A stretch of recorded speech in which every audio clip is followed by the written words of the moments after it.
உங்க குழந்தைங்க மொபைல் அடிக்ஷன்லேருந்து வெளியில வரணும்னா அவங்க எந்த ஸ்டேஜ்ல இருக்காங்கன்னு தெரிஞ்சுக்கங்க. திட்டினாதான் போனை வைக்கிறாங்க அப்படின்னு சொன்னா ஸ்டேஜ் 1.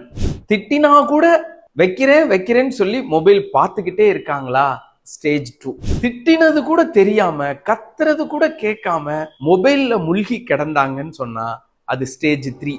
போனை புடுங்கி வச்சுட்டா வீட்டையே அதகலம் பண்ணிடுறாங்க அப்படின்னு சொன்னா ஸ்டேஜ் 4. உங்க குழந்தைங்க இதுல எந்த ஸ்டேஜுக்கும் போகாம இருக்கணும்னா வீட்டுல போனை எப்போதும் கண்ணில் படுற இடத்துல வைக்காதீங்க, ஷெல்ஃப்ல வைங்க. அப்பதான் பார்த்த உடனே டெம்ட் ஆகி எடுக்கிற பழக்கம் குழந்தைகளுக்கு குறைய ஆரம்பிக்கும். ஃபேமிலியா வெளியில போகும்போது என்ன பண்ணுங்க, எல்லாருடைய போனையும் ஒரு நம்பருக்கு கால் டைவர்ட் பண்ணி ஒரு போனை மட்டும் எடுத்துட்டு போங்க.